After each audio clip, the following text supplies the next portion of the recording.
Welcome to The Deep Dive, the show that, well, cuts through the noise and gets straight to the insights you really need to be well informed. That's the goal.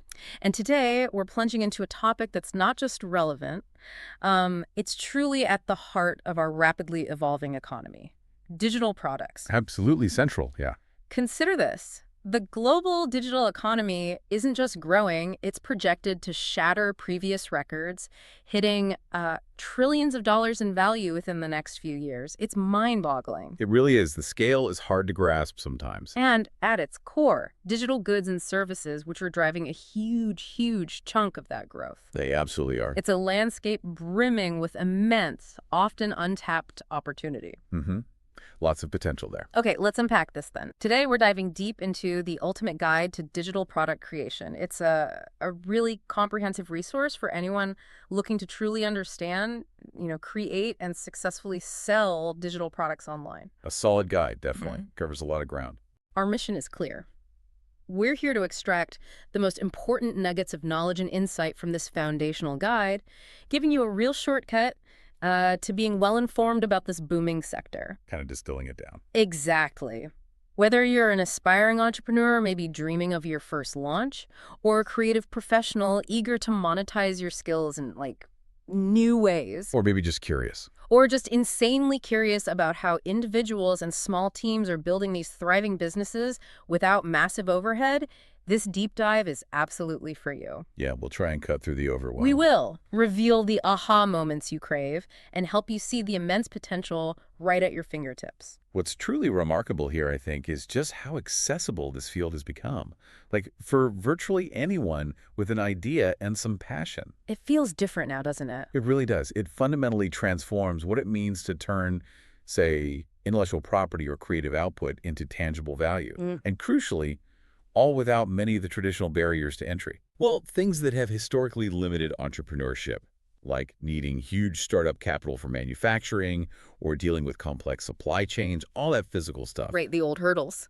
This guide, it offers an exceptional roadmap. It meticulously details the entire life cycle, from the very first spark of an idea all the way through to successfully scaling a thriving digital business. The whole journey. The whole journey. It's a powerful testament, really, to the ongoing digital transformation of our economy. Okay, so let's establish our baseline. What exactly are we talking about when we say digital products? Let's get specific. Right. At its simplest, the guide defines them as offerings that exist solely in a digital format. No physical components. It's just bits and bytes. Exactly. And they are, quite literally, integral to our interconnected world. We interact with them constantly, often without even consciously realizing it. Like breathing digital air. That's a good way to put it. They're the air we breathe in the digital realm. That's a crucial distinction then. These products form the very backbone of our modern consumption and creation habits. For sure. The guide highlights fantastic and relatable examples we all encounter daily. Think about, the ebooks you download to your reader. Got plenty of those. The online courses you take to learn a new skill, maybe even a language or how to code. The software applications that power our computers and devices, the countless apps on your smartphone, right? Oh, yeah, too many apps. Or even things like digital art that you can own or license, like NFTs or stock photos, digital templates. Right, all that creative stuff. These aren't just niche items anymore. They're truly mainstream. They've fundamentally revolutionized how we consume information, how we learn, how we create. It's a massive shift. Collectively fostering what the guide calls a thriving digital economy. It's a profound shift from the traditional physical goods market we grew up with. Okay, so for you, the listener, what does this all truly mean? Well, it means entirely new avenues have opened up.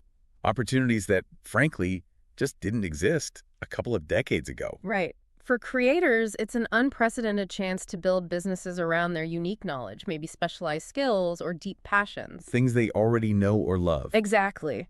All without the traditional overheads of, manufacturing, warehousing, or shipping. Massive cost savings there. And for consumers, it means incredibly effortless, almost instant access to knowledge, entertainment, powerful tools. Things that were once much harder or maybe way more expensive to obtain. It really is a win-win scenario. It fuels innovation on both the supply and demand sides of the market. So that's the what. Now let's delve into the why. Why are digital products not just some interesting trend, but truly essential and, well, transformative today? The guide lays out some incredibly compelling benefits, really worth unpacking these. Let's do it. The first one, and maybe the most revolutionary, is their unparalleled reach and scalability. This truly is a game changer, especially for creators. Unlike physical products, which are, perpetually constrained by geographical boundaries, manufacturing capacity, the logistical nightmares of shipping, Shipping. digital items face none of those limitations. Zero. The guide succinctly emphasizes that they can be distributed worldwide at a minimal cost. Minimal cost. That's key. It is. This global accessibility means creators aren't just confined to serving like a local market. They can tap into a vast audience and maximize their earning potential on a scale previously unimaginable for individual entrepreneurs or small teams. It breaks down borders. Completely. Right. And what's particularly fascinating here is that it's not just about global reach, it's about the potential for exponential growth with virtually minimal marginal cost. Okay, explain that a bit more. Marginal cost. Right. So once you've invested the time and effort to create that digital product, say an ebook, a piece of software, an online course. The upfront work. Exactly. Distributing it to one person or to 1 million people costs almost the same. Maybe a tiny bit more server bandwidth, but essentially zero additional cost per unit. Yeah. Okay. This fundamentally flips traditional supply-side economics on its head. It means that once your initial fixed costs for creation are covered, your profit margins can become, well, astronomically higher. That's huge leverage. Think about a physical book publisher, right? They need to print 10,000 copies, store them, ship them, take on huge upfront financial risk. Yeah, massive investment. A digital course creator, once their content is uploaded, can sell that same course unlimited times. They can scale instantly with almost zero additional per unit cost. That's an incredibly powerful leverage point for any entrepreneur. And tied directly into that scalability is the cost effectiveness, which is just massive for anyone looking to get started. It's like huge. The guide clearly points out that digital products eliminate traditional manufacturing, shipping, storage needs entirely. There's no physical inventory to manage, which drastically reduces your upfront expenses and allows creators, potentially, to offer competitive prices while still retaining healthy profit margins. Which is key for sustainability. Think about it. No warehouse to rent, no complex supply chain headaches, no physical product literally sitting on a shelf collecting dust waiting to be sold. It's liberating, in a way. It significantly lowers the financial barrier to entry for you as a potential creator, making it far more accessible and less risky to launch your own product and just test the market. Absolutely. Another incredible advantage lies in the potential for, well, endless customization and personalization. How so? Creators aren't limited to a one-size-fits-all approach. They can deeply tailor their offerings to meet incredibly specific needs and preferences of their target audience. So, like niche products. Even beyond niche. Imagine creating a personalized ebook with interactive features that maybe adapts its content based on your learning progress or your stated preferences. Oh, cool. Like adaptive learning. Exactly. Or a software application with customizable settings that you can configure precisely for your unique workflow, maybe integrating with other tools you already use. Making it fit your way of working. Precisely. This inherent ability to create an immersive and individualized experience isn't just a nice-to-have feature. It's a powerful driver of higher engagement and crucially perceived value for the consumer. It makes the product far more impactful and sticky. Yeah, if it feels made for me, I'm more invested. Exactly. When a user feels like a product was made just for them, their investment in it, both emotional and financial, deepens considerably. And then from the consumer's perspective, one of the biggest perks has got to be the sheer instant access and convenience. Oh, massively. The guide highlights that with just a few clicks, consumers get immediate access to what they need exactly when they need it. No waiting for the delivery truck? Nope. Whether it's a tutorial on mastering a new skill that you urgently need for, say, a work project. Like right now. Or maybe a motivational ebook to kickstart your morning. You can download it and start using it immediately. No waiting for shipping, no driving to a store. It's all about that instant gratification, isn't it? It really is, allowing you to learn, grow, and consume content at your own pace whenever and wherever you need it. It taps directly into our modern desire for immediate solutions. Definitely speaks to how we live now. And beyond the personal and economic benefits, there's another important angle. Digital products have a significantly smaller environmental footprint compared to their physical counterparts. That's a really interesting point, often overlooked. It is, but it's critically important in today's world. The traditional production, shipping, and eventual disposal of physical products contributes significantly to pollution, resource depletion, waste accumulation. The whole life cycle impact. Exactly. But digital products, by their very nature, eliminate the need for physical resources, which in turn drastically reduces pollution and waste accumulation. Now, some might say, what about the energy for data centers? That's a valid point, and data centers do consume energy. But the overall life cycle impact of a digital product, especially when it's replicated millions of times, is typically far, far less than the equivalent physical good. Think of all the manufacturing, transport, packaging, retail space, waste. Right, the whole chain. By embracing digital solutions, we collectively contribute to a more sustainable future where creativity knows no bounds without harming the planet. That's a powerful thought. It raises an important question, I think. As consumers, how much more impactful can our individual choices be when they're aggregated in the digital space? Choosing a downloadable guide over a printed one or a streaming service over physical media, It adds up. it's a collective positive impact on a global scale. It really is a powerful, often understated shift. Now, even in its very first chapter, this guide doesn't just define digital products. It immediately outlines a blueprint, like a set of foundational steps for creating successful ones. Gets right into the how. It does. It kicks off with the crucial advice to identify your target audience or niche. This means understanding their specific needs, their desires, their pain points. Absolutely fundamental. It's presented as the solid foundation upon which everything else is built. You literally cannot solve a problem effectively if you don't truly understand who has it, what they feel, and what they hope for, right? Precisely. Without that clarity, any subsequent effort, like product development or marketing, is likely to be misdirected. Just wasted effort, really. So from there, the guide intelligently moves into brainstorming and developing concepts. It urges you to leverage your existing knowledge, skills, or expertise What you already know. and transform it into a valuable product. It's about recognizing the intrinsic value you already possess, whether it's a unique process you've mastered, a skill you can teach, or a creative talent, and then packaging it in a digital format that can be scaled. Turning your expertise into something sellable. And once you have that initial concept, the guide immediately stresses the paramount importance of prioritizing quality.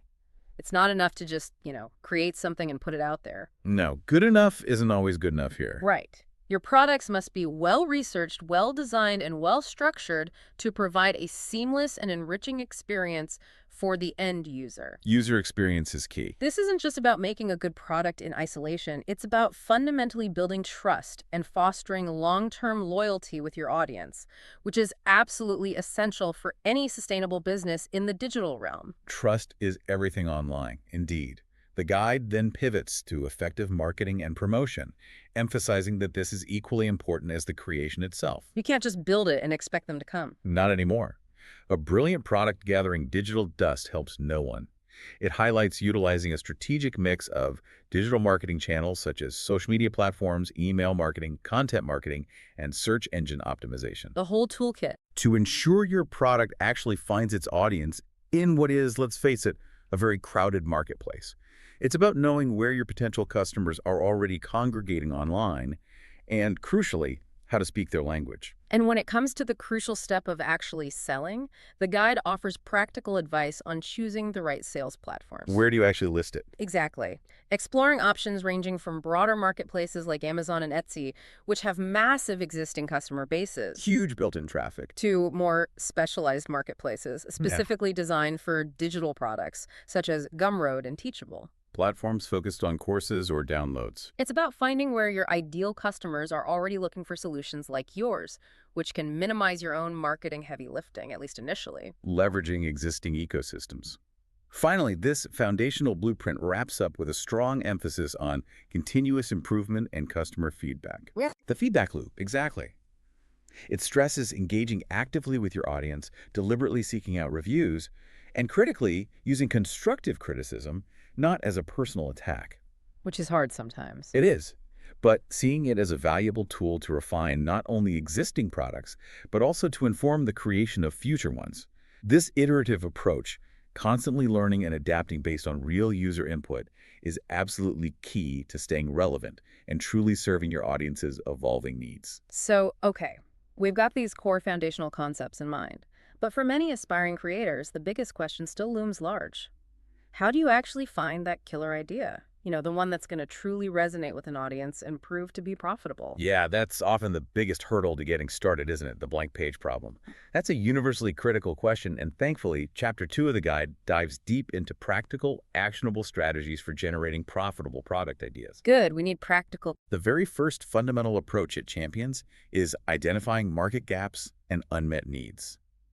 This isn't just about thinking up something cool or interesting to you. It's about the customer's need. Exactly. It's about solving a real problem for someone else. That makes sense. It's absolutely crucial for crafting products that solve problems effectively, moving beyond mere novelty. Right. The guide gives us a clear methodology for this.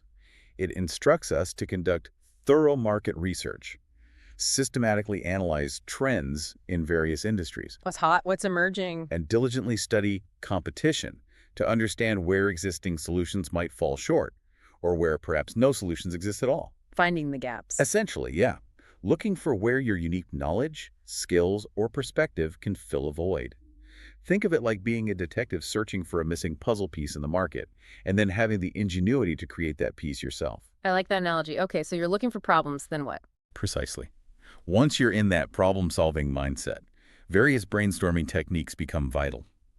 The guide wisely advises setting aside dedicated, distraction-free time specifically for idea generation. Turn off the phone, close the tabs. Pretty much. Yeah. It suggests methods like mind mapping, where you visually connect related concepts. I like mind maps. Simple listing Yeah. of every single idea that comes to mind, no matter how silly it seems. No bad ideas at this stage. Exactly. Or even more unconventional approaches like using random word prompt generators to spark unexpected connections and break out of usual thinking patterns. Okay, interesting. The core goal here isn't to critique immediately.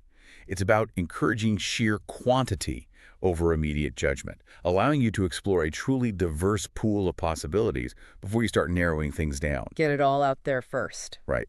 This raises an important question for any creative endeavor, really. Yeah. How do we consciously foster an environment, both personally and maybe professionally, for truly uninhibited creative thought, where every idea, no matter how wild or conventional, gets a moment to breathe and be considered, without that premature judgment kicking in? It's about silencing the inner critic, at least during the ideation phase. That's a powerful point. And often, those uninhibited thoughts, they come from bouncing ideas off others, right? The guide talks about collaboration. It strongly advocates leveraging collaboration. This means actively engaging with like-minded individuals or joining communities relevant to your niche or area of interest. Finding your people. Finding your people. The benefit is immense. It can spark new insights and perspectives that you may not have considered on your own, potentially leading to truly unique and profitable concepts. It's about tapping into that collective intelligence and diverse viewpoints. Yeah, someone else might see an angle you totally missed. Innovation often thrives in these collaborative environments, where different experiences and skill sets combine. This isn't just about pooling resources, it's about getting feedback that refines nascent ideas and identifying synergies that create something stronger than the sum of its parts. Like 1 + 1 = 3. Kinda, yeah. Collaborators can spot blind spots or identify opportunities you might have missed entirely. Okay, makes sense. And finally, a strategy that, well, it never goes out of style and really underpins everything else. Staying profoundly informed and cultivating empathy. The foundation. Right. The guide urges you to keep rigorously up to date with the latest industry news, trends, and advancements. This means actively following industry influencers, maybe attending relevant online or in-person conferences, and participating consistently in relevant online forums or communities, staying plugged in. But it's not just about data and trends, crucially. It's about empathy. You need to actively try to put yourself in their shoes, the shoes of your potential audience. Really feel their pain points. Exactly. Truly understand their pain points, desires, and aspirations on a human level. What keeps them up at night? What are their daily frustrations? What do they dream of achieving? This deeper understanding is how you connect emotionally and practically with your audience. That profound empathy is precisely what helps you tailor products to resonate strongly with your audience, which, as the guide correctly points out, directly impacts demand and ultimately profitability. It's the difference, isn't it, between a product that simply exists and one that truly makes a meaningful impact on someone's life or work. When you understand the why behind their needs, your solutions become far more compelling.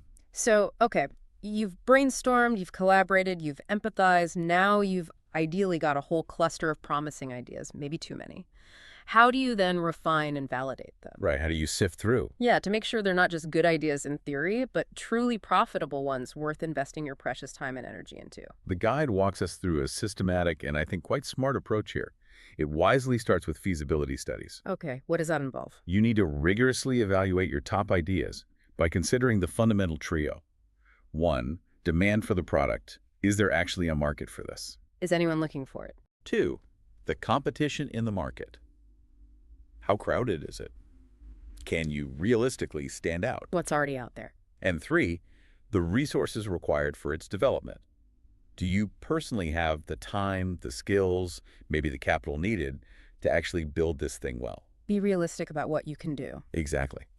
The strategic goal here is to prioritize those ideas with the highest potential for profitability based on concrete data and realistic assessment, not just gut feeling or personal preference. This helps you avoid pouring resources into a passion project that, sadly, has no commercial viability. Okay, feasibility checked. What's next? After feasibility comes the critical step of idea validation, actually testing the concept with real people. Before you build it. Ideally, yes. The guide strongly suggests conducting surveys or interviews with your target audience before you build the whole thing. Smart. It's a game-changing step because it allows you to gain valuable input on whether the idea genuinely resonates with potential customers, and crucially, if they would be willing to pay for it, and maybe even get a sense of what they'd pay. Yeah, the willingness to pay question is key. It is. Think of it as a low-risk, high-reward way to get direct, unfiltered feedback before you invest heavily in development. It could save you months, maybe years of wasted effort. Okay, so you've validated the idea, people seem interested, then? And that naturally leads into beta testing and iteration. Once you have a validated concept, the guide recommends releasing maybe a elite version or a limited edition or an early access version of your product to a smaller, curated segment of your target audience. Like a test group. Exactly. This allows you to gather crucial real-world data on how people actually use it, where they get stuck, what they like, what they don't like. The good, the bad, the ugly. Pretty much. And crucially, to refine the product based on user feedback. It's an iterative, cyclical process. Launch, learn, improve, launch again. Constantly enhancing your offering based on actual usage. This is where a good product often becomes a great one. Makes sense. And then there's the thorny issue of pricing considerations. Always tricky. Always tricky. Finding the right price point is, as the guide states, absolutely crucial for success. It impacts everything. So how do you approach that? Well, first, you need to do that competitive research we mentioned. See what similar products are currently selling for, understand the market's price expectations for this kind of value. Benchmark yourself. Right. Then you evaluate the perceived value of your own offering from the customer's perspective. How much is this solution worth to them? Back to that value point. Exactly. The guide suggests exploring potentially sophisticated strategies beyond just cost plus.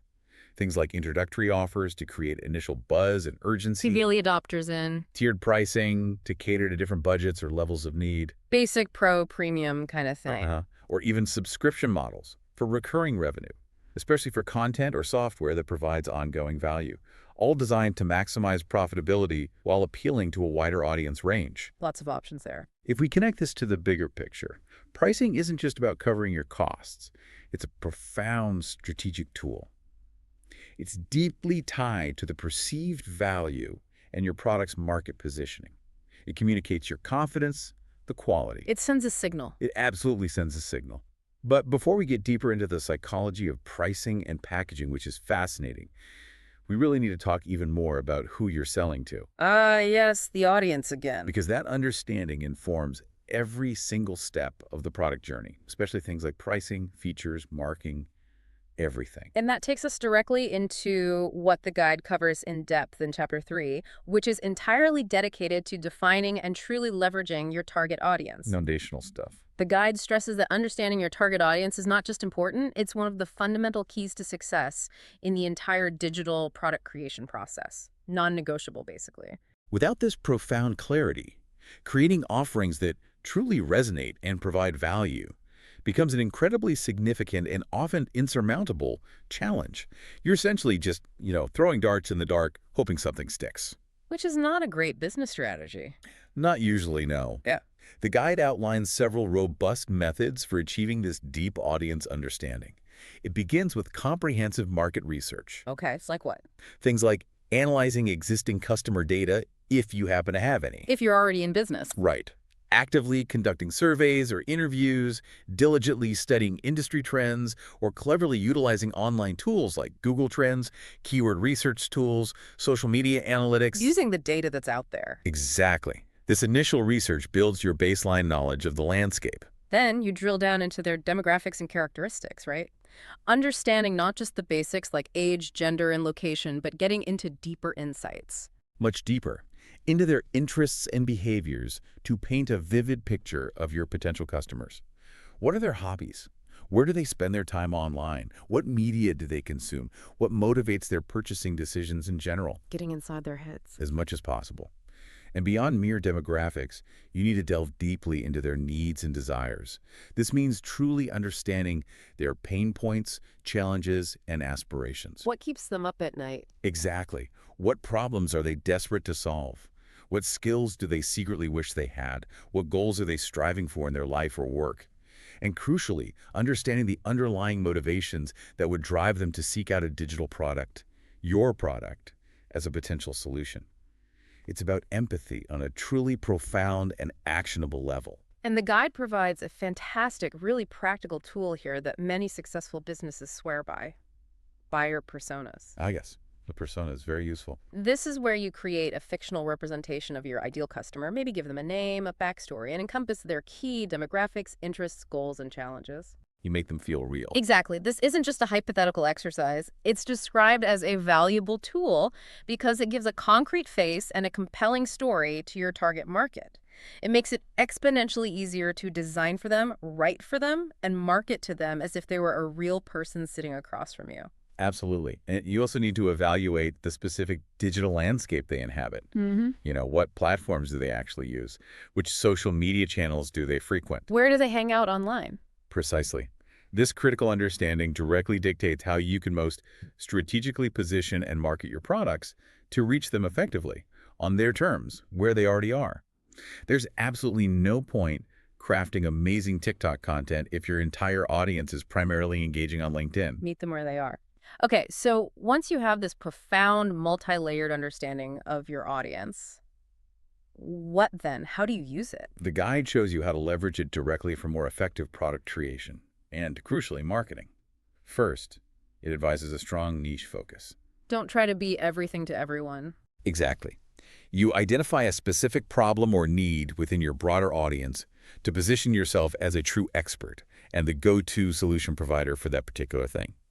A laser-focused solution is often far more impactful and, frankly, easier to market than a broad, generic one, especially when you're starting out. Become the big fish in a small pond. Kind of, yeah. And this laser focus naturally leads to differentiation. The guide advises conducting a thorough competitive analysis to identify how you can offer something unique that genuinely stands out from existing solutions. What makes you different? Right. This could be things like extra features or benefits your competitors lack, maybe exceptional customer support that builds rapid loyalty, That could be huge. or perhaps a more user-friendly interface that simplifies a complex task. Standing out isn't just a nice-to-have. It's absolutely crucial for gaining traction in a crowded digital market. Then there's audience involvement, getting them in on the process. Yes, actively. The guide champions conducting user testing or gathering feedback at various stages of your product's development, not just waiting until the very end. Like that beta testing idea. Exactly, but maybe even earlier, with prototypes or mock-ups. This ensures the product meets their needs and expectations throughout its life cycle.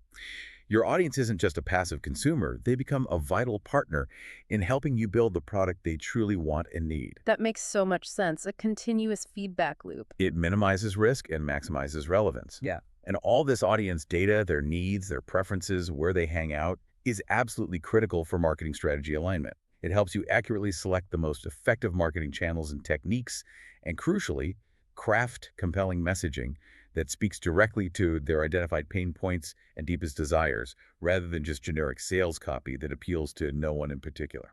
So your marketing actually resonates. Precisely. This understanding also profoundly impacts how you create persuasive sales copy and leverage storytelling. You want to highlight the tangible transformation they can experience by using your product. The after picture. Exactly. Focus on the desired outcome, not just a dry list of features. And utilizing testimonials or case studies from real, satisfied users builds immense trust and credibility, showing potential customers that others just like them have found success with your solution. Social proof is powerful. Incredibly powerful. And don't forget the power of influencers and strategic partnerships. The guide notes that collaborating with individuals or organizations who already have a strong presence and following within your niche can significantly boost your visibility and trust, leveraging their existing communities and credibility. It's an efficient way to expand your reach without starting from scratch. Piggybacking on their audience, essentially. In a mutually beneficial way, yes. Finally, the guide emphasizes building long-term loyalty. This isn't just about the first sale, it's about creating repeat business and advocates. Keeping customers happy. And engaged. It stresses that loyalty comes through consistently providing exceptional customer support and implementing strategies like loyalty programs or exclusive content to keep your audience invested and coming back for more. It's about building a genuine relationship, not just facilitating a one-off transaction. Right. So, okay. You've got your brilliant idea. You know exactly who you're talking to. You smartly validated your concept. Now comes what many creative types consider the most exciting part. Actually making that product shine. Yeah, the creation process itself. This is where we get into crafting the actual product content and, just as importantly, its visual design, making it great and making it look great. Chapter 4 of the guide focuses intently on creating truly compelling content. And this is absolutely foundational because, well, for many creators, your content is your digital product. Think of an online course or an ebook. Yeah, the words, the videos, that is the thing. Exactly. The content is the core value proposition. And it wisely brings us back immediately to something we've emphasized, haven't we? Understanding your audience. Again, Can't stress it enough. the guide reiterates the paramount importance of knowing their interests, needs, and desires, and most importantly, their specific challenges. You simply cannot create truly compelling content if you don't intimately know who you're talking to, what problems they're facing, and what solutions they're actively seeking. It all starts there.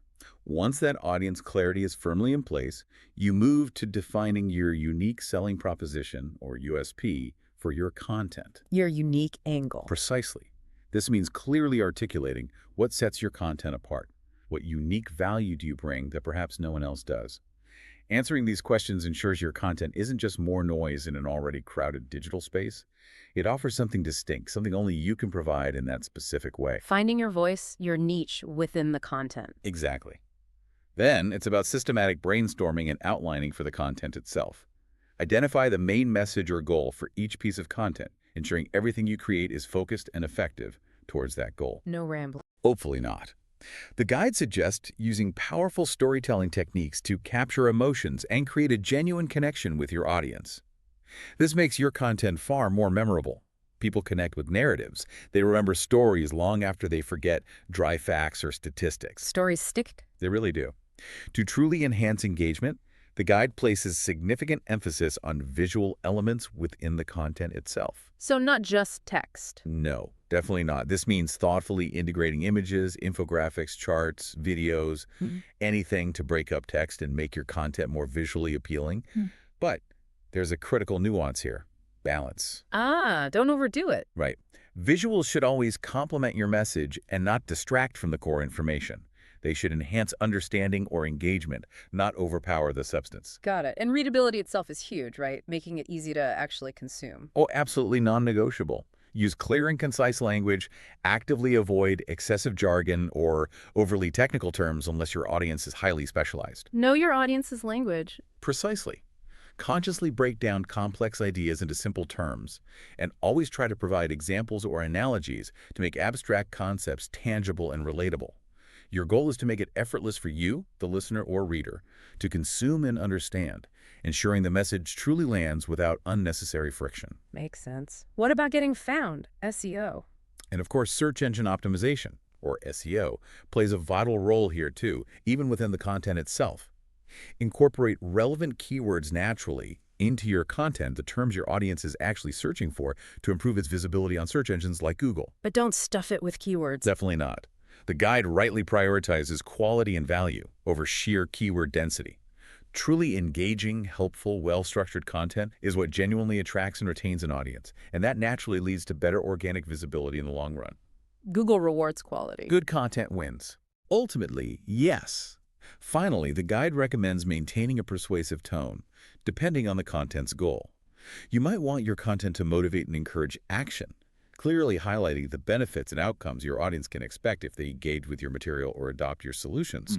It's about inspiring them to move forward, whether that's to learn something new, to change a behavior, or perhaps even to make a purchase. Okay, those are great fundamentals. Does the guide go deeper on connecting through content? It does.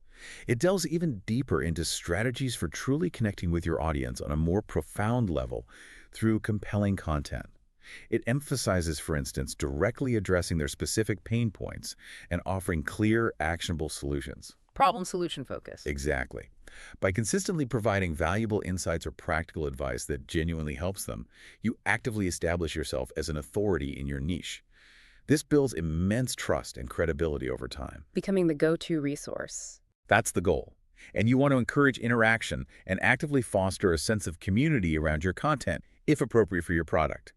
Utilize things like social media platforms, dedicated discussion forums within a course, or online communities to create a space where your audience can engage not just with you, but crucially, with each other. Learning from peers. Right.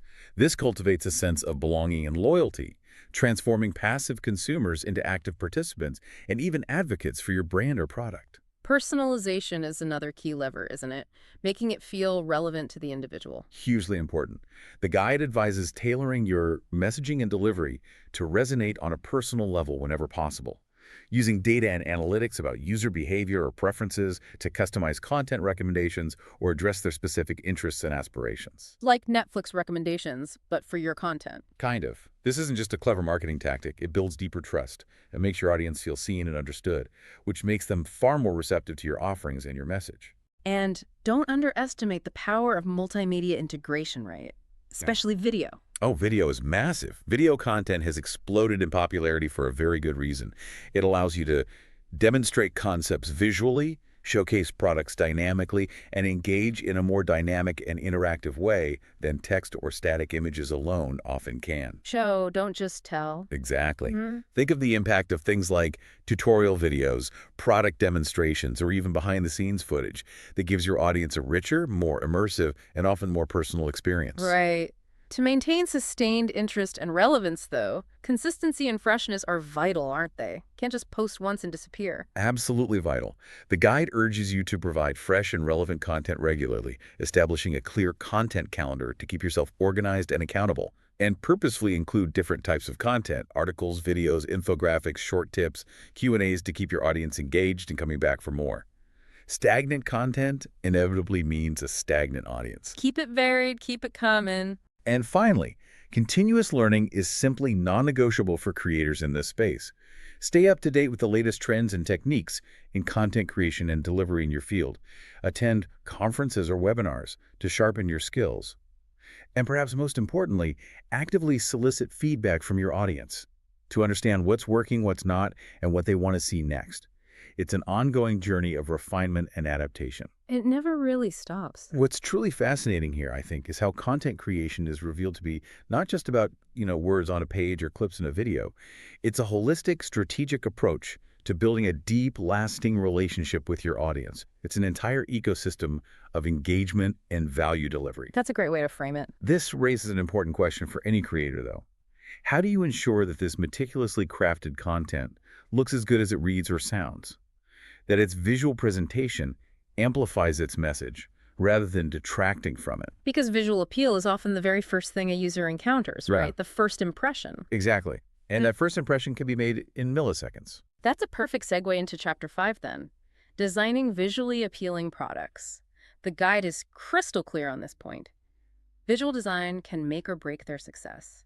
An aesthetically appealing and professional design can captivate your audience right from the get-go. It really is the first impression, the digital handshake, if you will. Yeah, you can think of it as the packaging of your product, even if it's entirely intangible, like an ebook or a course. That's a great analogy. Just as an eye-catching package draws consumers in a physical store, a visually appealing design entices users in the digital realm. It doesn't just look nice, it sets the tone for the entire user experience. It signals professionalism, trustworthiness, and hints at the quality of the content within. And conversely, a poor design. A poor or sloppy design can immediately erode trust and create friction.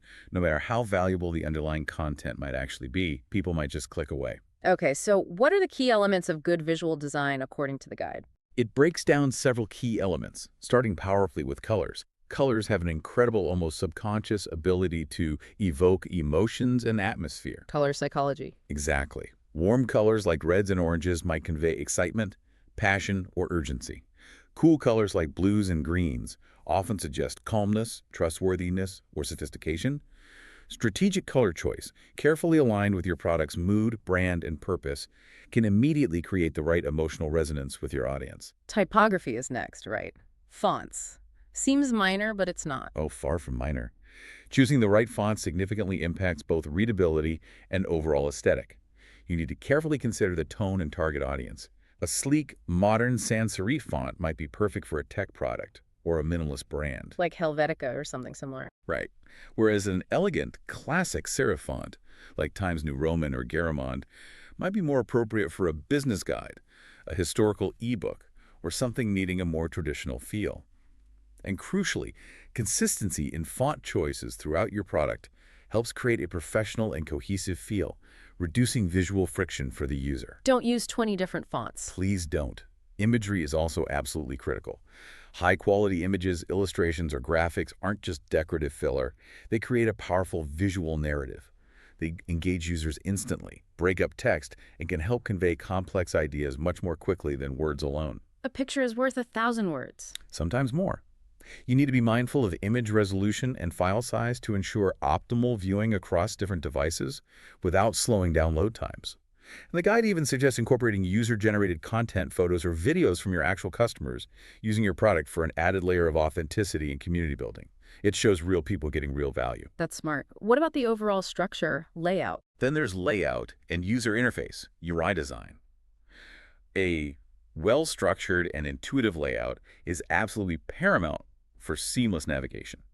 Users need to be able to find what they're looking for easily and understand how to interact with your product without thinking too hard. Don't make me think. That's the golden rule. The guide emphasizes using white space effectively, the empty space on the page, to provide visual breathing room and prevent overwhelming the user with too much information at once. And maintaining consistency in design elements like buttons, menus, icons, and links creates a predictable and cohesive user experience. So it all feels like one unified product. Precisely. This raises an important question, though. How do you expertly balance that aesthetic appeal with practical usability? The design should not overshadow the functionality, but rather enhance it, creating a harmonious experience where beauty serves purpose and purpose is presented beautifully. It's about being beautiful and functional, not sacrificing one for the other. A tricky balance sometimes. So with these principles in mind, how do you actually put them into practice? What are the techniques? The guide offers several practical techniques for achieving captivating visual design. First, perhaps counterintuitively, simplify and streamline. Less is more. Often, yes. Resist the urge to clutter your design with unnecessary elements or complex designs. Aim for a clean and streamlined aesthetic, which often communicates clarity, professionalism, and makes the core content easier to digest. Makes sense. Consistency again. Consistency, as we touched on, is absolutely paramount. A cohesive visual style for all buttons, menus, and icons across your entire product creates familiarity and professionalism. It makes your product feel intuitive and effortless to use because users don't have to constantly relearn how to navigate or interact with different sections. And it needs to work everywhere, right? Mobile, desktop. Responsive design is not just a nice-to-have anymore. It's an absolute must-have in today's multi-device world. Your product should adapt and optimize its layout and content based on the device being used, whether that's a large desktop monitor, a mid-sized tablet, or a small mobile phone screen. It needs to look great and function flawlessly everywhere your users might access it, ensuring a consistent, high-quality experience regardless of screen size. Huge point. What about accessibility? And critically, accessibility. Designing for a diverse range of people, including those with disabilities, isn't just about compliance with regulations. It's about inclusivity and significantly expanding your potential audience. It's the right thing to do, and it's good business. So what does that mean practically? This means taking practical steps, like including alternative text for images so screen readers can describe them, ensuring proper color contrast between text and background for readability, especially for visually impaired users, and building intuitive navigation that works well for screen readers. It's about ensuring your valuable content is truly accessible to everyone who could benefit from it. Super important. And testing. Finally, the guide emphasizes the iterative cycle of test and iterate for design, just like for content or features. Use user testing to gather feedback from real users interacting with your design. Leverage A/B testing, different design elements, maybe button colors, layouts, or imagery, to make data-driven refinements rather than just relying on your own aesthetic preferences. Let the data guide you. Don't just guess what users want or find easy. Use data to improve their experience. The guide also points to powerful tools that can help streamline this design process. Things like professional graphic design tools like Adobe Photoshop and Illustrator for creating the visual assets. Industry standards. Right. And prototyping tools like Figma or Adobe XD for mapping out user flows, creating interactive mockups, and testing designs before you invest heavily in actual development. So you can catch problems early. Exactly. Yeah. Saves a lot of time and effort down the line. Okay, so you've designed something truly gorgeous, hopefully accessible and user-friendly. But that beautiful design isn't going to build itself, nor will your carefully crafted content magically appear online, ready for sale. Now, how do you actually build it and put it out there for the world to see and consume? The technical side. Exactly. This is where technology becomes your indispensable best friend, and the guide really illuminates the essential tools you'll likely need in your digital creation toolkit. Chapter 6 of the guide, Leveraging Technology for Product Creation, really highlights how accessible this entire process has become, even for creators who might not consider themselves particularly tech-savvy. Which probably a lot of people. It is. And this accessibility is largely thanks to a wealth of powerful, yet increasingly user-friendly tools. The guide wisely starts with the foundation for many online presences, content management systems, or CMS. Like WordPress. Exactly. At its core, a CMS like WordPress allows you to manage and organize all your digital content, text, images, videos effectively without needing to code everything from scratch, which used to be the only way. Thank goodness for that. The guide highlights WordPress is one of the most popular and user-friendly CMS options, offering a truly vast array of plugins and themes for extensive customization and adding functionality. It's essentially your robust digital hub, providing a stable foundation for your website, your blog, maybe even an e-commerce store to sell your products directly. And it greatly simplifies content updates and ongoing maintenance. Solves the chaos of just having files everywhere. And ensures a consistent user experience, yeah. Next, as we discussed in the previous section, graphic design software is absolutely crucial for creating that visual appeal we just emphasized.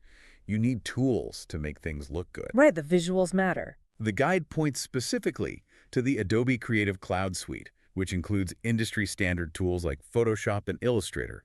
These are incredibly powerful for creating truly professional-looking visuals, whether that's compelling cover art for an ebook, custom illustrations for an online course, or eye-catching marketing banners for your website and social media. These tools empower you to translate your design vision into polished reality. And to keep the whole creation process organized, especially if you're juggling multiple tasks or working with others. Project management software becomes essential, especially as complexity grows.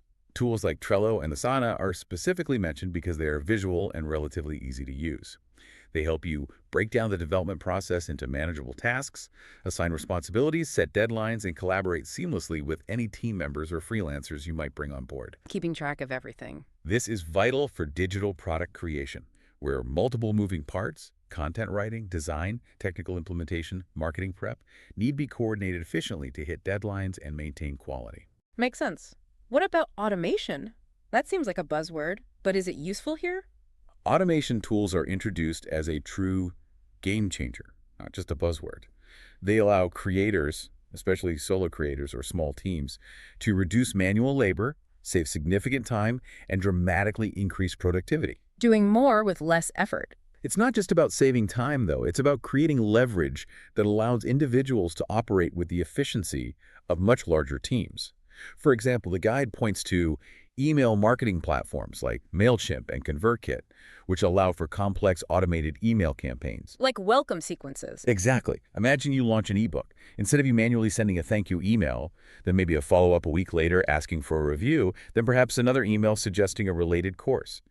These platforms automatically trigger those personalized sequences based on customer actions, like purchasing or clicking a link. That's powerful. Similarly, social media scheduling tools like Hootsuite and Buffer allow you to pre-plan and automatically publish your content across multiple platforms at optimal times, freeing you from the constant burden of manual posting every single day.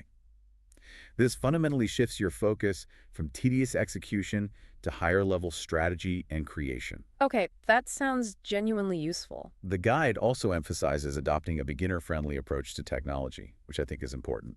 It recommends that you choose tools that offer ample support. Like good help docs. Yes, things like extensive documentation, step-by-step tutorials, active user forums, and responsive customer support. It even cites online learning platforms like Udemy as a fantastic resource for learning and mastering these tools at your own pace, reminding us that there's a huge community and educational ecosystem built around these popular platforms. You don't have to figure it all out alone. Good point. So those are the essentials. What about more advanced tools? Beyond these foundational tools, the guide also delves into more advanced options that can significantly enhance and expand the capabilities of your digital products, allowing you to offer more sophisticated experiences. Video editing software is a prime example, especially as video content continues its meteoric rise in popularity and effectiveness. Can't escape video these days. Pretty much. Videos are indeed an incredibly powerful communication and marketing medium, allowing for rich, dynamic engagement that often surpasses text or images. The guide mentions industry leaders like Adobe Premiere Pro and Final Cut Pro as offering a wealth of sophisticated features for creating truly professional-looking videos. What kind of features? Everything from seamless transitions and visual effects to precise audio fine-tuning, color correction, adding text overlays. Basically, the tools you need to create high-quality tutorials, compelling sales videos, engaging course lessons, or polished marketing content. Taking your video production up a notch. Exactly. Then there are the crucial hosting and selling platforms, which are absolutely vital for the distribution and monetization aspects once your product is actually ready to go. How do you get paid and deliver the goods? Right. The guide highlights platforms like Gumroad, which is known for being quite creator-friendly and versatile for selling various digital products, ebooks, courses, software, templates, you name it. And also Teachable, which specializes specifically in hosting and delivering online courses. So they handle the tech side of selling. Largely, yes. These platforms are incredibly useful because they handle all the complex back-end work that would otherwise be a huge headache for individual creators. Things like secure payment processing, reliable content delivery after purchase, and often even integrated marketing features like affiliate program management or basic email tools. This allows creators to focus on their core strength, creating valuable content rather than getting bogged down in building and maintaining complex technical infrastructure from scratch. That's a huge relief for non-technical creators. Now, this is where things get truly futuristic and maybe a bit sci-fi. Immersive technologies like virtual reality, VR, and augmented reality, AR. Yeah, this is exciting stuff. The guide notes they've gained significant traction, especially in certain niches, and are opening up genuinely new possibilities for immersive and interactive experiences that can really set a digital product apart from the crowd. How accessible is creating VR stuff, though? Sounds complicated. It's definitely more complex than writing an ebook. Yeah. But the guide points out that powerful platforms like Unity and Unreal Engine, which are game development engines, primarily can be used for building sophisticated VR applications, often with visual scripting tools that reduce the need for extensive, deep coding knowledge. They're making it more accessible to creators beyond just large game studios. Interesting. What's truly fascinating here is how these technologies allow creators to offer captivating experiences that set you apart from the competition and elevate the digital product beyond just static content consumption. Like what? Give me an example. Okay, instead of just reading about, say, ancient Rome in an ebook, Imagine an AR app that lets you hold your phone up in your living room and see a 3D model of the Colosseum appear, maybe with interactive hotspots explaining different parts. Whoa, okay. Or a VR experience that allows you to virtually practice a complex surgical procedure or learn how to repair an engine in a fully immersive 3D environment. That makes learning to a whole new level. It really does. This raises an important question for the future of digital products, I think. How will these immersive technologies evolve and integrate into everyday digital products? Will they move beyond niche gaming or specialized enterprise training to truly transform how we interact with information and learn across the board? Yeah. It suggests a future where digital products are not just passively consumed, but profoundly experienced. Definitely something to watch. And to make smart decisions about all of this product features, marketing, pricing, you need data, right? Analytics. Absolutely essential. Data analytics tools provide those valuable insights into user behavior and preferences. The guide points specifically to Google Analytics as a powerful and largely free tool for tracking key metrics like website traffic, user engagement, and conversion rates. What are people doing on your site? Where are they coming from? Exactly. Understanding user interaction is paramount. As the guide says, this data can inform your decision-making and help you continuously improve and optimize your products and marketing for maximum impact. So you can see what's working and what's not. Precisely. Are users dropping off at a certain point in your online course? Is a particular product sales page not converting visitors into buyers?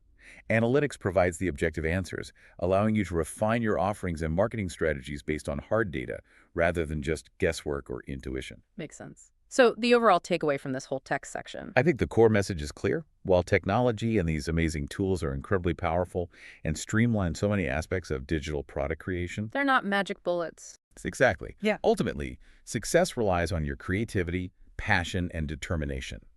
The tools are enablers, not replacements for a good idea and hard work. The advice is, don't be intimidated by the sheer number of options. Start small, choose a few key tools that solve your immediate problems, master them, and then gradually expand your toolkit as you gain experience and your business needs evolve. Start simple, grow from there. Yeah. Okay? You've built it, you've designed it, you've chosen your tech stack. Now, for the absolutely crucial step, how do you make sure you sell it effectively and profitably? Bringing it to market. Right. This moves us into the absolutely critical strategies for pricing, packaging, and promotion, ensuring your product actually gets into the hands of the right customers and generates revenue. Chapter 7 of the guide kicks off with pricing strategies, emphasizing just how critical finding that sweet spot, the right price point is for maximizing profitability while also achieving market acceptance. It's a real balancing act. It absolutely is. And the first fundamental step before you even think about the customer is knowing your own costs. What did it cost you to make? Precisely. Before you put a price tag on anything, you need to factor in all your relevant expenses. The time, maybe money spent on content creation, design, marketing, and any ongoing maintenance or platform fees.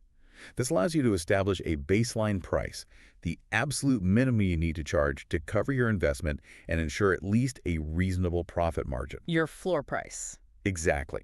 Without this, you're just guessing. And guesswork in pricing can lead to significant financial losses or, conversely, leaving a lot of money on the table unnecessarily. Okay, know your costs. Then what? Then it's crucial to research the market meticulously. We touched on this earlier, but it's vital for pricing. This involves analyzing your direct and indirect competitors' offerings and specifically their pricing strategies. What are they charging for similar value? See what the going rate is. Right. This helps you position your product competitively. The goal is to avoid being perceived as wildly overpriced compared to similar value propositions, which obviously drives customers away, or perhaps less obviously, but just as damagingly, being significantly undervalued, which not only leaves money on the table, but might even subconsciously signal lower quality to potential buyers. Yeah, sometimes too cheap seems suspicious. It can. This research ensures your price is aligned with market expectations and what customers in your niche are already accustomed to paying for similar solutions. Makes sense. The guide also talks about value-based pricing, right? Focusing on the customer's gain. Yes, and this is a particularly powerful strategy, especially for products that solve significant problems or offer unique expertise. The core idea here is to shift your focus away from just your costs, cost plus pricing, and instead center it squarely on the perceived value your product offers to customers. How much is it worth to them? Exactly. It's about rigorously assessing the problem it solves, the level of expertise it provides, or the convenience it offers to the buyer. For example, if you're selling, say, a complex spreadsheet template that reliably automates 10 hours of tedious manual data entry for a small business owner every single month. Saving them tons of time. Right. Its value isn't just the few dollars it might have cost you in time to create that template. Its value is the hundreds, maybe thousands of dollars that business owner saves in labor costs or gains in productivity over time. That perceived value dramatically justifies a much higher price point than just the raw cost of building the spreadsheet itself. Positioning it as an investment, not an expense. Precisely. Aligning your price with that profound value increases its appeal, as customers are inherently more willing to pay premium prices for solutions that truly address their significant pain points and provide substantial, measurable returns on their investment, whether that return is in saved time, increased income, reduced stress, or improved well-being. Okay, value-based pricing. Very powerful. Beyond just the raw price tag, though, the guide also delves into clever packaging techniques. How you present the offer matters. Absolutely vital for appealing to your target market and maximizing revenue. It talks about offering customization and personalization options, for instance. But letting people choose. Yeah, offering options for customers to perhaps customize or personalize their experience, like choosing specific modules within a larger online course based on their needs, or selecting different tiered access levels with varying features or support. Giving them control. Exactly. Bundling and upselling are also incredibly powerful and often underutilized tactics. Bundling related products together or offering additional value-added features as an upsell can dramatically increase the perceived value of your core offering. Like, buy the course, get the workbook half price. Precisely. Or upgrade to the Pro version for these extra templates. It can provide a one-stop solution for a customer's broader needs and often encourages a higher average order value as customers feel they're getting a superior deal by purchasing a comprehensive package rather than just individual items. Makes sense. And creating urgency, limited offers. Yes, to create a compelling sense of urgency or exclusivity, the guide wisely suggests employing things like limited-time offers and strategic pricing tiers. This can include anything from flash sales or limited-time offers that create immediate incentives to buy now, They'll miss out. to offering different pricing tiers, like Basic Plus Premium, that cater to various customer segments with varying budgets and needs, making your product accessible while capturing maximum value from those willing to pay more for extra features or support. Okay, lots of tactical options there. What's truly fascinating here, though, is how the guide shows that pricing and packaging aren't just about simple arithmetic or features, they're deeply psychological. The psychology of selling. Exactly. The guide brilliantly delves into specific psychological principles that are constantly at play, subtly yet powerfully influencing purchasing decisions, whether we realize it or not. Like what? Give us an example. Okay, the first one is the power of anchoring. This is a common but remarkably effective strategy where you strategically introduce a higher-priced option alongside your primary offering. The platinum version nobody buys. Sometimes, or maybe a few people do. But its main purpose is often psychological. This higher-priced option subtly acts as an anchor, a reference point. It makes your main product, the one you actually want most people to buy, appear more reasonably priced and therefore more attractive in comparison. Makes the middle option look like the smart choice. Exactly. It subtly guides the customer towards your desired choice by providing that higher reference point for perceived value. It's often not primarily about selling the most expensive option, but making your target option look like a fantastic deal. Clever. What else? Then there's the incredibly powerful principle of scarcity. Humans seem wired to value things that are rare or limited. You can leverage this by creating a sense of urgency and exclusivity, showcasing limited quantities or limited time availability. How do you do that digitally? You can sell infinite copies. True, but you can create perceived scarcity. The guide offers practical examples like using countdown timers on sales pages for a special offer, launching limited edition releases of bonus content or specific versions, or providing exclusive access to early buyers or a select group. Okay. Creating the perception. This taps directly into the primal fear of missing out, or FOMO, compelling you, the potential customer, to act quickly before the opportunity vanishes. FOMO is real. Social proof. We mentioned that. Social proof is another fundamental psychological driver of purchasing decisions, especially online, where trust is harder to build. People are inherently more likely to trust and invest in products that have positive reviews and testimonials from others like them. Safety in numbers. Pretty much. The guide strongly recommends strategically displaying social proof on your sales page, star ratings, quotes, video testimonials, actively encouraging testimonials from satisfied customers, or incorporating reviews and ratings from trusted industry influencers or publications to build credibility and significantly ease buyer hesitation. Makes buying feel less risky. Exactly. And the guide details even more clever pricing strategies that play on these psychological biases. Decoy pricing, for example. How's that different from anchoring? It's similar but often involves three options. You introduce a slightly higher priced option that is strategically designed to make your main product appear more attractive, specifically by being clearly inferior value compared to the main product, but maybe better value than the cheapest option. It makes the target option look like the obvious best deal. Like the large popcorn seeming like a better deal than the medium? Exactly like that. Tiered pricing, as we touched on, allows you to cater psychologically to various customer segments with different budgets and needs, maximizing your market reach by offering distinct options at different price points and perceived value levels. A basic tier feels accessible, while a premium tier justifies a higher price for more value. Covering all bases. The guide even provides compelling, albeit hypothetical, case studies to illustrate how these sophisticated principles are applied in the real world. For example, Tech Gadgets Galore, a fictional company, successfully implemented value-based pricing by precisely solving pressing pain points for their tech-savvy audience. This focus on value allowed them to capture significant market share despite potentially higher price points than competitors focusing on cost. They sold the solution, not just the product. And fitness transformation programs revolutionize their packaging by embracing customized and personalized solutions. They offer different tiers of packages, maybe a basic workout plan, a plan with nutrition guidance, a premium plan with one-on-one coaching catering to a wide range of fitness goals and commitment levels. This strategic packaging helped them significantly maximize revenue by capturing customers at various willingness-to-pay points. Smart segmentation. It's truly fascinating how these subtle psychological levers can impact buying decisions, isn't it?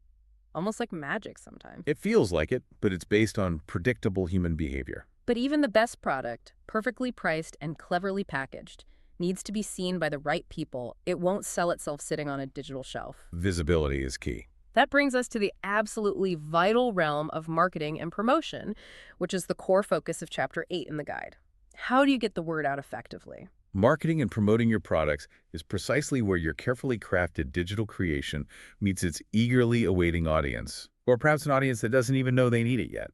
Finding your customers. And the guide reiterates, yet again, because it's that important, that a deep understanding of your target audience is the absolute key to successful marketing. You simply cannot promote effectively if you don't intimately know who you're talking to, what they care about, what language they use, and where they spend their time online. Marketing starts with the audience. Always. Always. A foundational step that is consistently highlighted is establishing a strong online presence. Your own website, for example, should ideally be your central hub for all your marketing efforts. It's the digital property you own and control. Your home base. Exactly.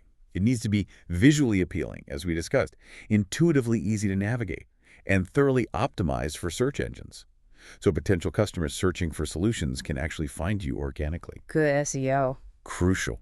Beyond that, your site should feature compelling copy that speaks to your audience's needs, captivating visuals that draw them in, and clear, persuasive call-to-action buttons like Buy Now or Learn More that explicitly guide visitors towards the next step you want them to take. Tell them what to do next. You have to.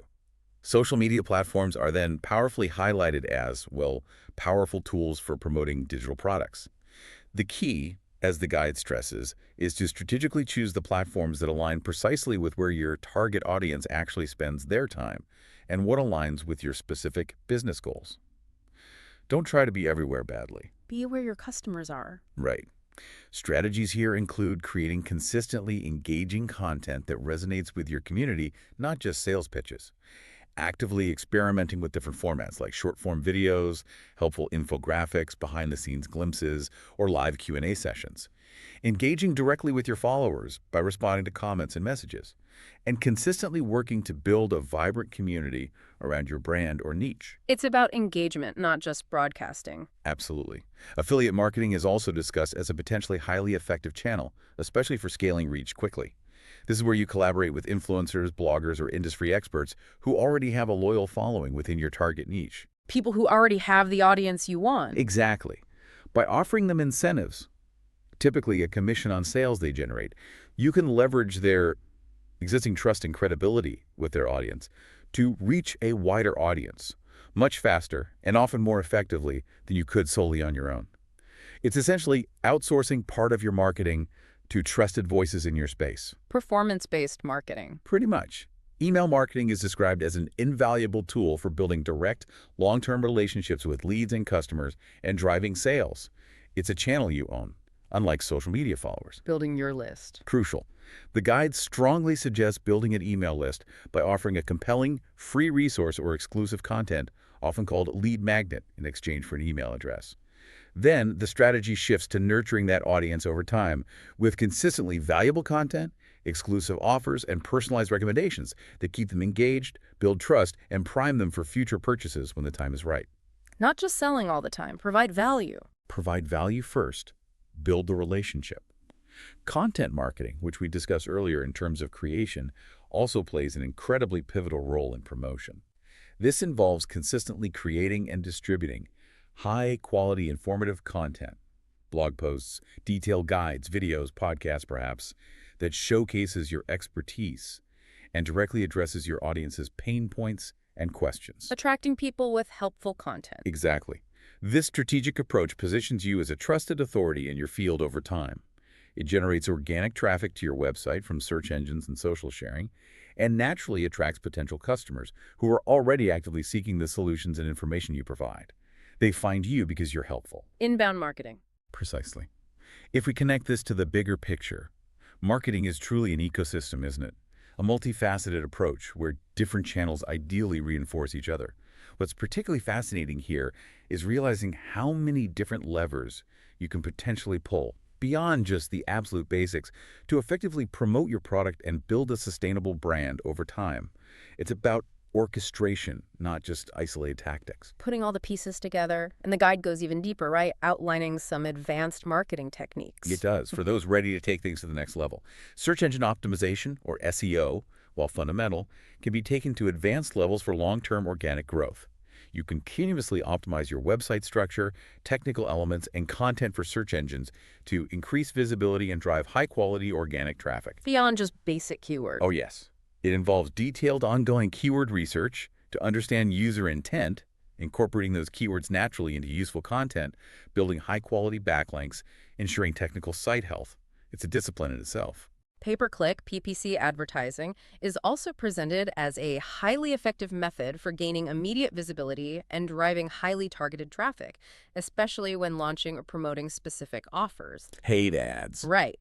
The guide specifically mentions Google Ads as a primary platform for running targeted ads that appear in search results or across websites. The beauty is you generally only pay when someone clicks on your advertisement.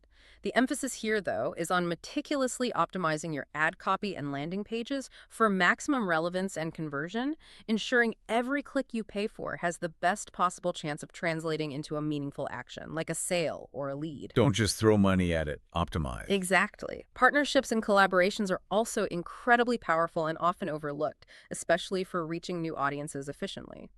The guide suggests that you actively seek opportunities to join forces with other professionals or companies in complementary, non-competing niches. Finding strategic allies. Yes. So you can tap into their existing customer base and expand your reach in a cost-effective, often highly credible way. Examples include things like cross-promotions to each other's audiences, hosting joint webinars on a shared topic of interest, or contributing guest blogging opportunities on each other's sites. It's about leveraging mutual audiences and shared expertise for collective growth. Win-win situations. Ideally, customer testimonials and reviews, while simple conceptually, play a significant role in boosting your product's credibility and trustworthiness. We can't stress this enough. More social proof. The guide advises actively, systematically encouraging reviews from satisfied customers, maybe through automated email follow-ups, and then displaying them prominently as social proof on your sales pages, website homepage, or even in your ads to instill confidence in potential buyers.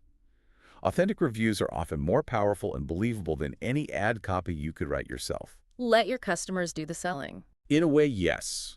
Email marketing automation, as we briefly mentioned earlier regarding tools, is an advanced marketing technique that helps to streamline promotional efforts and personalize communication at scale, which becomes crucial as your list grows. Beyond just the welcome sequence. Oh yeah, you can set up sophisticated email sequences that nurture leads over weeks or months based on their interests or behavior.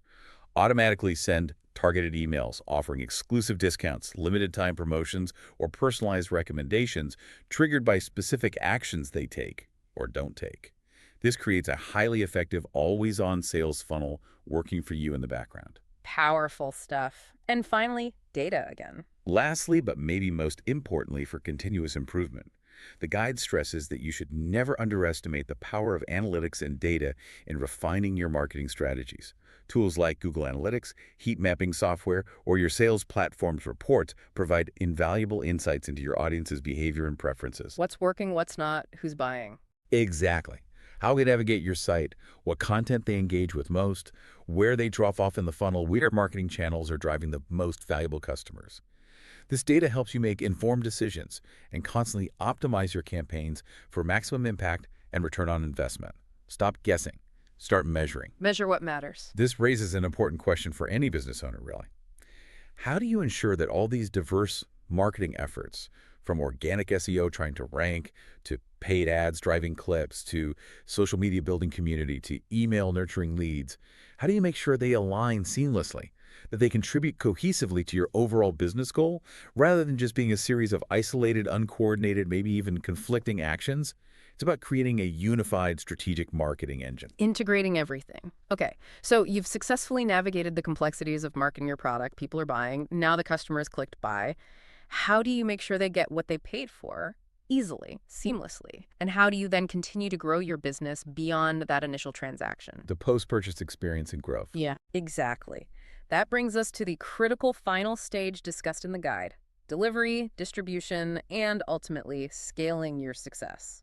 Chapter 9, Delivering and Distributing Your Products, emphasizes a singular, absolutely key principle: ensuring a seamless experience for your customers.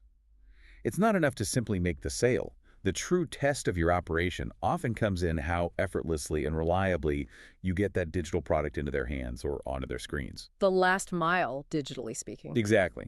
This post-purchase experience often defines whether they become repeat customers, leave positive reviews, or even become vocal brand advocates, or conversely, if they get frustrated and ask for a refund. So how do you deliver digital goods smoothly? The guide outlines several primary delivery methods, each suited for different types of digital products.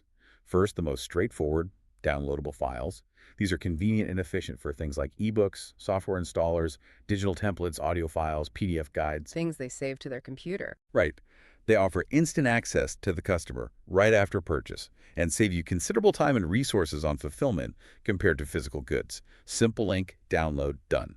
What about bigger files or ongoing access? Next, cloud storage services like Dropbox, Google Drive, or Amazon S3 come into play. These are fantastic for securely storing larger files, like high-resolution video courses or collections of resources. You can provide easy access to customers via shared links or perhaps a simple login portal. A key benefit is they eliminate the need for customers to store huge files locally, making access from multiple devices much smoother and more secure. Access from anywhere. Exactly. For more interactive and structured products like comprehensive online courses or ongoing memberships, dedicated online course and membership portals provide a controlled environment for delivery. These platforms often offer additional resources and support beyond just the core content files. Like a virtual classroom. Kind of. They typically feature things like embedded video lessons, interactive quizzes, downloadable worksheets, dedicated forums, and discussion boards for an enhanced learning experience and powerful community building. This turns passive content consumption into a much more engaged, supportive journey for the user. Okay, those are delivery methods. What about distribution channels? Where do people actually buy? Right. Where does the transaction happen? The guide highlights several key avenues, starting with, ideally, your own website. Selling direct. It's benefits there. This gives you full control over the entire customer experience, the branding, the pricing, and crucially, the customer data. It also allows for sophisticated search engine optimization strategies to drive organic traffic directly to your own storefront, building your own asset. But building traffic takes time. What about existing platforms? That's the trade-off. Online marketplaces like Amazon for Kindle books maybe, Etsy for templates or printables, or Udemy for courses offer an undeniable advantage. A massive existing customer base numbering in the millions or even billions. Instant audience reach. Pretty much. You can leverage their immense marketing efforts and establish trust to gain instant exposure, significantly reducing your own initial advertising spend and effort. However, and this is a big however, it's crucial to be aware of their often significant fees or commission structures, which can eat heavily into your profit margins, and you often have less control over branding and customer relationships. The platform owns the customer relationship. Often, yes. Social media platforms are also described as powerful tools for promoting and sometimes even distributing your digital products directly, depending on the platform. You can create dedicated pages or groups for your products, share engaging previews to build anticipation, and crucially, encourage social sharing among your existing followers to spread the word organically. Moreover, utilizing paid advertising on these platforms allows for highly targeted reach to potential customers who match your ideal audience profile based on their demographics and interests. Running ads where people already are. What's truly fascinating here is the sheer variety of options available now to get your product into the hands or onto the screens of your audience. Each channel, your own site, established marketplaces, social media comes with its own distinct advantages, disadvantages, and strategic implications. No single right answer. Probably not. This raises an important question for any creator. How do you meticulously optimize each of these chosen channels? Not just for maximum efficiency and delivery, but also to ensure the best possible, most seamless, and most on-brand customer experience at every single touch point, from discovery to purchase to consumption. It's about the whole journey. Okay, so the guide doesn't just leave us hanging with options. It provides concrete best practices for optimizing delivery and distribution, right? It does. It gets practical. For downloadable files, it's about ensuring that seamless experience. This means practical things like using reliable file compression tools like WinZip or 7-Zip to reduce download times, especially for large files. Providing crystal clear instructions for how to access and use the files, and maybe offering alternative file formats like PDF, EPUB, MOBI for eBooks for maximum accessibility across different devices and user preferences. Make it easy for them. When optimizing cloud storage delivery, the guide suggests clearly organizing your products into logical folders or categories for easy navigation and intuitive access for your customers. Nobody wants to hunt through a messy shared drive. It also wisely advises potentially encrypting files or utilizing password protection for enhanced security, especially for sensitive or high-value content. And periodically reviewing and updating your storage links for content to ensure everything remains current, working, and accessible. Broken links are frustrating. Keep it tidy and secure. What about optimizing courses or memberships? For online courses or membership portals, optimizing the actual learning environment is absolutely vital for engagement and completion rates. This means ensuring your chosen platform is user-friendly, intuitive to navigate, and visually appealing. Beyond the basics, adding features like progress tracking features and achievement badges can significantly boost learner motivation and provide a sense of accomplishment. Regularly updating content keeps it fresh and relevant, and actively fostering community through integrated discussion boards or live Q&A webinars significantly enhances the overall value and helps with learner retention. Make it engaging, not just informative. Right. Optimizing your own website as a direct distribution channel means creating a visually appealing and easily navigable storefront. The guide recommends crafting accurate, compelling product descriptions that clearly highlight benefits, not just features, leveraging those SEO techniques like strategic keywords, descriptive meta tags, internal linking to attract organic search traffic directly to your product pages, and crucially, implementing user-friendly payment gateways like PayPal, Stripe, or others to minimize cart abandonment and ensure a smooth, trustworthy checkout process. Make it easy to pay you. Frictionless checkout. When working with online marketplaces, where you're competing side by side with others, you need to optimize your product listings to truly stand out from the competition. This means writing highly persuasive product descriptions that clearly communicate your unique value proposition. Using eye-catching visuals, great cover images, screenshots, maybe a short video preview, and actively maintaining and engaging with your audience through marketplace-specific features like answering questions promptly in the Q&A section or responding professionally to reviews, even negative ones. Play by the marketplace rules, but stand out. Exactly. Finally, for optimizing social media integration for distribution or promotion, The guide suggests consistent, regular updates with engaging content like behind-the-scenes glimpses of your creation process, sneak peeks of upcoming products to build buzz, and actively encouraging user-generated content like customers sharing their results to build authentic social proof in community. Additionally, implementing social listening tools allows you to monitor mentions of your brand or keywords and engage directly with potential customers or address issues in real time, seizing opportunities for promotion, support, or market research. Be active and responsive. The overall approach emphasized throughout this section is the need to regularly monitor and analyze the performance of all these delivery and distribution methods. Use your analytics. By doing so, you can make data-driven adjustments to continuously improve the entire process. It's all about creating the smoothest, most efficient, and most satisfying journey possible for you as the customer, from the moment they discover your product to the moment they successfully consume and benefit from it. Constant improvement based on data. Yeah. Okay? So you're delivering effectively, your customers are happy, maybe leaving good reviews, and you've built a solid foundation. Sales are coming in. Now, how do you take all this initial success and make it even bigger? How do you move beyond a great product to a thriving, expansive, sustainable business? Let's talk scaling. Let's talk scaling, which is the comprehensive focus of the final chapter, chapter 10. Scaling your digital product business is, as the guide states unequivocally, crucial for long-term success. Yeah. It's not just about making more money, although that's part of it. It's about growing beyond your initial capacity or market. Reaching more people. Exactly. Allow you to reach a wider audience, significantly increase revenue, and firmly establish your brand as a recognized leader or trusted resource in your niche. It's about moving from a successful, perhaps lifestyle business or side project to building a sustainable, growing enterprise that can have a bigger impact. So how do you actually scale a digital business? It's not like building a bigger factory. Right, the levers are different. The guide details several potent expansion strategies specifically suited for digital products. One obvious one is identifying and entering new markets and customer segments. Finding new people to sell to. Yes, this involves thorough market research, again with the research, to uncover potentially untapped demographics, different industries, or adjacent niches that could benefit from your existing product, perhaps with some adaptation.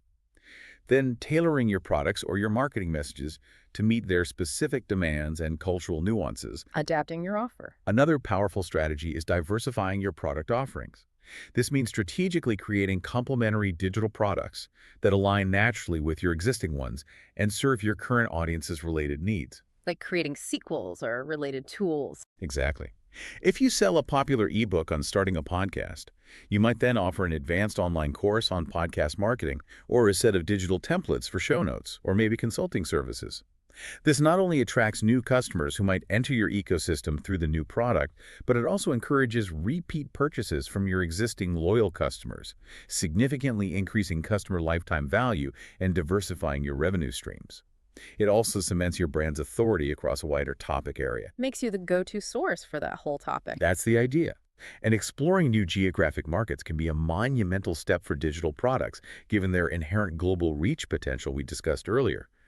If your product is successful in, say, the U.S., the guide encourages researching local market dynamics, cultural nuances, and regulatory requirements in other potentially lucrative regions like Europe, Australia, or maybe specific countries in Asia or Latin America. But you might need to adapt things. Absolutely. You often need to adapt your marketing messages, maybe translate content, adjust pricing for local purchasing power, and ensure you comply with local laws. What works perfectly in one country might need significant tweaks to resonate or even be legal in another. Okay. What about managing the growth? More customers means more work, right? Automation. Automation becomes truly an essential aspect of scaling, because as your customer base grows from hundreds of thousands or tens of thousands, manually handling every task, every support email, every order confirmation, every marketing follow-up quickly becomes overwhelming and completely unsustainable, especially for a small team. You drown in admin. You do. Automating repetitive processes like aspects of order fulfillment, common customer support inquiries via chatbots or knowledge bases, or marketing follow-up sequences can save immense time and resources.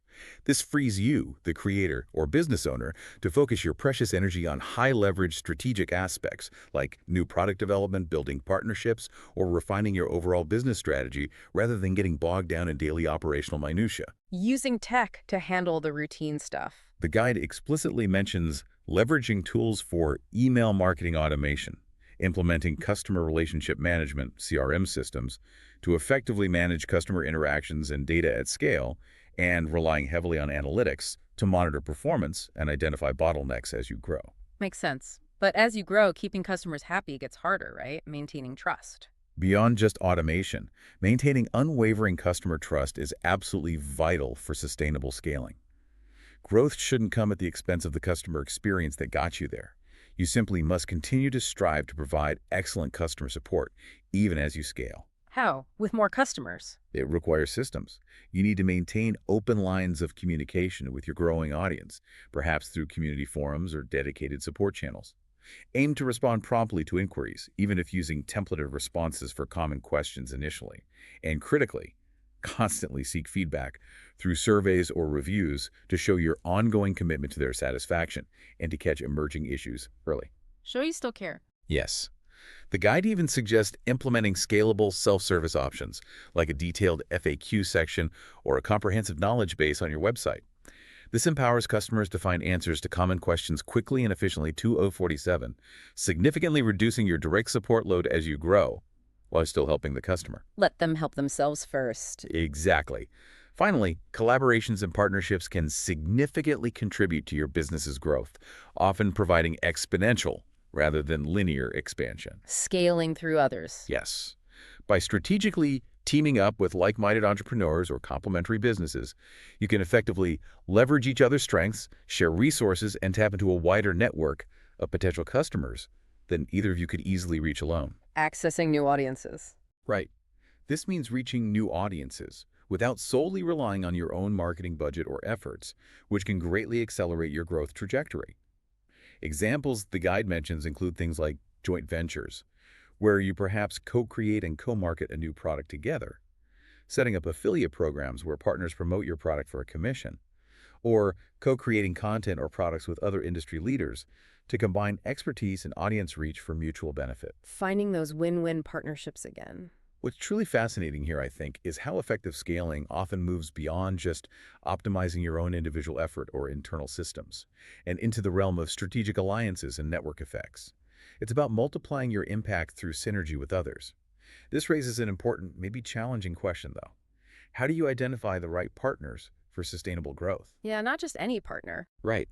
How do you find those whose values, audience demographics, long-term vision, and working style truly align with yours, ensuring it's a genuinely mutually beneficial relationship built on trust rather than just a fleeting transactional promotion that might even damage your brand if the fit isn't right? That selection process is key. Due diligence on partners. Okay. Any final thoughts on scaling from the guide? The concluding thought on scaling really emphasizes that it's not a single event, but a multifaceted journey. It requires a mindset shift. You need to embrace change, stay agile, constantly learning from your market data and customer feedback. And above all, amidst all the growth and complexity, always prioritize the needs and satisfaction of your customers.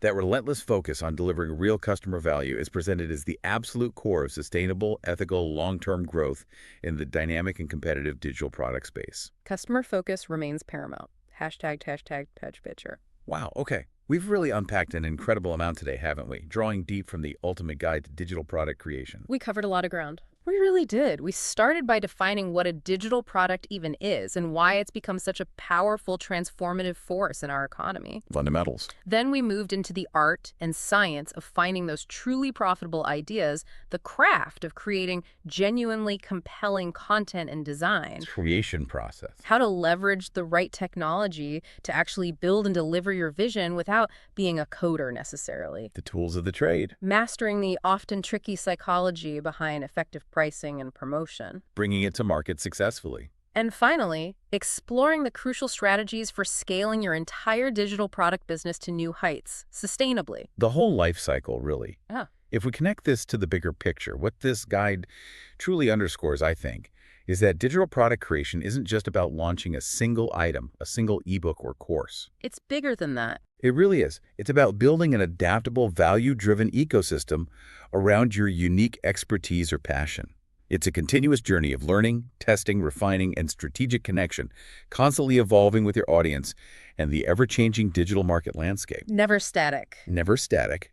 The low barriers to entry mean the opportunity is incredibly vast for almost anyone, which is exciting.